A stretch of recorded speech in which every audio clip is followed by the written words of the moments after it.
Right నమస్తే, నేను మీ Venkatesh. Welcome to our channel. Choppadandi నియోజకవర్గంలో బీఫామ్ల గందరగోళం, ముఖ్యంగా ప్రధాన పార్టీలు బీఆర్ఎస్ కాంగ్రెస్ మధ్యలో బీఫామ్ల గందరగోళం. అంటే ఒక పార్టీ నుంచి ఇంకో పార్టీకి అభ్యర్థిని పోకుండా ఈ పార్టీలో బీఫామ్ రాకముందు ఇస్తలేమని తెలిస్తే ఇంకో పార్టీలో బీఫామ్ తెచ్చుకుంటాడనే నేపథ్యంలో ఈ ప్రధాన పార్టీలు బీఆర్ఎస్ కాంగ్రెస్ ఆడుతున్న డ్రామాలో బలిపశువులు అవుతున్నారు కాంగ్రెస్ పార్టీకి సంబంధించిన కార్యకర్తలు, కష్టపడ్డ కార్యకర్తలు. అలాగే బీఆర్ఎస్ పార్టీ కోసం అధికారంలో ఉన్నప్పుడు కూడా బీఫామ్లు ఇవ్వకుండా మీకు ఎప్పుడో ఇస్తామని ఇప్పుడు కూడా బీఫామ్లు ఇవ్వకుండా మొండి చేయి చూపించిన మాజీ ఎమ్మెల్యే రవిశంకర్ గారు. ఈ మధ్యలో మనం చూస్తూ ఉన్నాం, అనేక మంది రవిశంకర్ గారి ఇంటికి పోయి మందు డబ్బా పట్టుకొని పోయి కార్యకర్తలు వాళ్ళ బాధను వెళ్ళబోసుకున్నారు. ఈ నేపథ్యంలో చూస్తూ ఉన్నాం. అయితే మనం మావురపు మహేష్ మనతో ఉన్నాడు. మనం ఇంతకుముందు ఒక వీడియో చేసినాం. బీఆర్ఎస్ పార్టీ నీకు నువ్వు బీఫామ్ ఇస్తుందని నేను నమ్ముతున్నావు అంటే నమ్ముతున్నా, ఒకవేళ ఇవ్వకుండా కానీ గెలిచినా కానీ మేము అలా పోతామని చెప్పిండు. నేను అప్పుడే చెప్పిన, గెలిచినాక ఎట్లా పోతావు, నీ పార్టీ నువ్వు బానిసత్వం చేసినట్టు అవుతుంది కదా, నీకు కన్ఫామ్గా ఇస్తుందా అంటే నాకు పార్టీ మీద నమ్మకం ఉన్నది, మా రవిశంకర్ అన్న మీద నమ్మకం ఉన్నదని చెప్పిండు. అప్పుడు చేసినప్పుడే ఒక క్లారిటీగా మేము చెప్పే ప్రయత్నం చేసినాం. మొత్తానికైతే మావురపు మహేష్కు మొండి చేయి చూపించింది బీఆర్ఎస్ పార్టీ. రవిశంకర్ అన్న మరి ఏ విధంగా చేస్తున్నారో ఒకసారి మావురపు మహేష్ అన్నతో మాట్లాడే ప్రయత్నం చేద్దాం. అన్న నమస్తే. నమస్తే అన్న. ఎట్లుంది పార్టీని నమ్మితే ఏ విధంగా చూస్తుంది చొప్పదండి నియోజకవర్గంలో? అసలు ప్రధాన పార్టీలలో ఏం జరుగుతుంది, దీని ద్వారా నీ అనుభవం ఏంది? అన్న, పార్టీని నమ్ముకున్నాం, కేసీఆర్ గారిని నమ్ముకున్నాం. అలాగే ఇక్కడ సిట్టింగ్ ఆయన ఎమ్మెల్యే, ఇప్పుడు మాజీ ఎమ్మెల్యే కాబట్టి పార్టీ ఇన్ఛార్జ్ కాబట్టి ఆయన నమ్ముకున్నాం మేము. కాకపోతే ఆయన మరి డబ్బులకు లొంగిండా లేకపోతే ఇంకేమన్నా దేనికన్నా లొంగిండా మనకు తెలియదు, కానీ పార్టీకి పనిచేసిన వాళ్ళందరికీ మొండి చేయి ఇచ్చిండు. మరి ఆయన పార్టీ అంటే రవిశంకర్ జాగీర్ కాదు, పార్టీ అనేది కేసీఆర్ గారిది, కేటీఆర్ గారిది, కార్యకర్తలు ఏంది నాయకులు. రవిశంకర్ అంటే ఆయన వీళ్ళు ఉంటాడు రేపు పోతాడు, ఆయన సంపాదన గురించి వచ్చిండు, సంపాదించుకున్నాడు, వీళ్ళు ఉంటారు రేపు పోతాడు. కానీ కార్యకర్తలు పట్టుకొని ఉంటారన్న, కార్యకర్తలే పార్టీకి వెన్నెముక.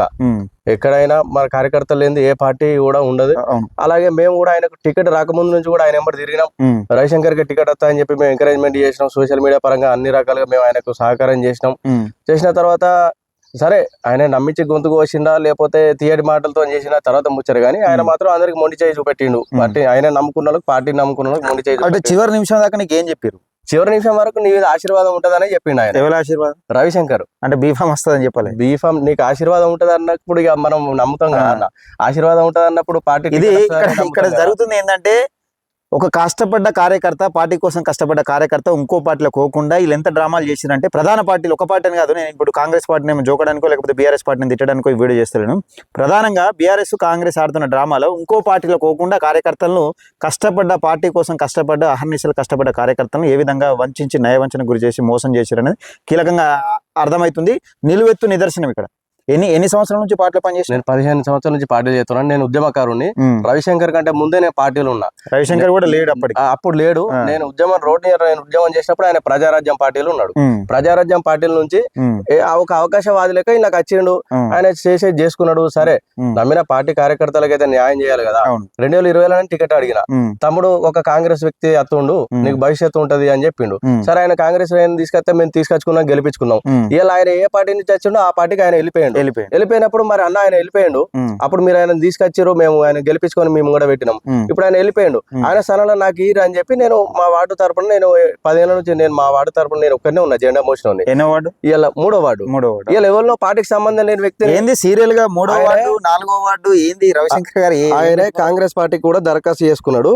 కాంగ్రెస్ పార్టీకి దరఖాస్తు చేసుకున్నాడు అన్న రవిశంకర్ అన్న అని కూడా ఆయనకు చూపెట్టిన. నేను చూపెడితే, తమ్మి అయితే గట్లయితే మనం ఆయనకి ఎందుకు ఇస్తాం తమ్మి, నువ్వు పార్టీని నమ్ముకొని ఉన్నావు అని చెప్పి, ఇగో అంటే ఇప్పుడు ఈ అభ్యర్థికి ఇచ్చిన కాంగ్రెస్ పార్టీ కూడా దరఖాస్తు చేసుకున్నాడు. ఇక్కడ చూడొచ్చు, మీకు డిస్ప్లే మీద క్లియర్ చేస్తా.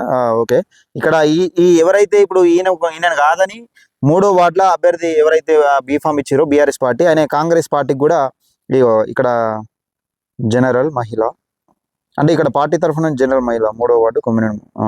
అంటే వీళ్ళు కాంగ్రెస్ పార్టీ నుంచి కూడా ఇక్కడ చూడొచ్చు, ఇగో కాంగ్రెస్ పార్టీ నుంచి కూడా పెట్టుకున్నారు. Congress party office Choppadandi. ఇగో వీళ్ళని పెట్టుకున్న వాళ్ళకు ఎవరి పార్టీలు, ఎవరికి అక్కడికి వచ్చే పార్టీలు, ఎవరి కోసం పనిచేస్తున్నారు పార్టీలు, ఆ వ్యక్తికి పార్టీకి సంబంధం లేదు. మేము 15 ఏళ్ల నుంచి పార్టీలు ఉన్నాం. ఇలా ఎవరినో తీసుకొచ్చి కొత్త వ్యక్తిని పార్టీలో దింపి ఆయన ఎంబడి నువ్వు తిరుగు అంటే ఏ కార్యకర్త అయినా మనసు గాయపడుతుంది. సో కాబట్టి ఏంటంటే రవిశంకర్ అనేట ఆయన ఇలా ఉంటాడు, రేపు పోతాడు. ఆయనకు టికెట్ రాకపోతే రేపు పోవచ్చు, లేకపోతే ఆయన పార్టీని ఇంకేమైనా చేసి పోదామన్న ఆలోచన కూడా ఆయనకు ఉండవచ్చు, మనం చెప్పలేను కదా. ఇలా ప్రతి ఒక్క అభ్యర్థిని మీరు 14 వార్డులలో 14 వార్డుల్లో ఆల్మోస్ట్ 8 వార్డులలో బలహీన అభ్యర్థిని పెట్టిండు. ఉమ్, మరి ఆయన ఎవరితో కుమ్మక్కయ్యండి పెట్టిండు? ఉమ్. ఇవన్నీ ప్రజలు గమనిస్తలేరా? అంటే బలహీన అంటే గెలవ బలహీనమైన అభ్యర్థిని పెట్టిండు కావాలని. మరి ఎవరితో కుమ్మక్కయ్య పెట్టినట్టు ఇదంతా రాజకీయం? ఇలా గెలిచే అభ్యర్థులకు ఎందుకు టికెట్లు ఇవ్వలేదు? ఇలా మా 3వ వార్డులో నాకు కనుక టికెట్ కేటాయిస్తే తప్పకుండా త్రిముఖ పోటీ ఉంటుండే. బీజేపీ కాంగ్రెస్ బీఆర్ఎస్ త్రిముఖ పోటీ ఉంటుండే. ఇలా బీఆర్ఎస్ క్యాండిడేట్ పెట్టిండు. అక్కడ ఇద్దరికి మాత్రమే పోటీ ఉన్నది. ఎవరిద్దరి మధ్య? బీజేపీ కాంగ్రెస్ కే పోటీ ఉన్నది. బీఆర్ఎస్ లేదు. అక్కడ బీఆర్ఎస్ క్యాండిడేట్ పట్టించుకుంటలేరు అసలే. ఆయన పేరే లేదు. సో ఎవరికి అవసరం? ఎవరు కుమ్మకాయరు? ఇలా ఏం రాజకీయం ఇది? ఇలా ఈ ప్రధాన పార్టీలను చూస్తే నీకు ఏమనిపిస్తుంది? ఇక్కడ రాజకీయ పార్టీలు ఇప్పుడు ఒక పార్టీ అని ఏ పార్టీ సుఖం అనిపిస్తలేదు. కాంగ్రెస్ కానీ ప్రతిపక్షం అధికార పార్టీ. ఇప్పుడు కాంగ్రెస్ పార్టీలో కూడా బీఫామ్ రాళ్ళు అని ఉన్నారు, మనం చూసినాం. అంటే ఈ రెండు పార్టీలను చూస్తే ఏమనిపిస్తుంది? ఈ రెండు పార్టీలు కలిసి ఇక్కడ డ్రామా ఆడుతుంది ఏమన్నా అనిపిస్తుంది? రెండు పార్టీలను చూస్తే అధికార పార్టీ అంటే వాళ్ళు కార్యకర్తలు ఏదో రకంగా సంధాయించుకుంటారు. మీకు నీకు ఇది కాకుండా ఇది ఇస్తాం, రేపు పొద్దుగాల మార్కెట్ కమిటీ ఉన్నది ఇంకోటి ఉన్నది సంధాయించుకుంటారు. మరి ప్రతిపక్షం ఏమని సంధాయించుకుంటావు నువ్వు? రేపు పొద్దుగాల ఇప్పుడు ఏమైనా నామినేటెడ్ పోస్టులు ఇస్తామని మన దగ్గర సంధాయించుకుంటావు. ఏమని సంధాయించుకుంటావు? వాళ్ళు ఏమని అంటే నామినేషన్ వేసుకోర్రి, ఎంత మంది ఆడితే అంత మంది నామినేషన్ వేసుకోమన్నాడు. ఈ వార్డులో 3 వేసుకుంటా అంటే నీ మీద ఆశీర్వాదం ఉంటది పో అని అన్నాడు.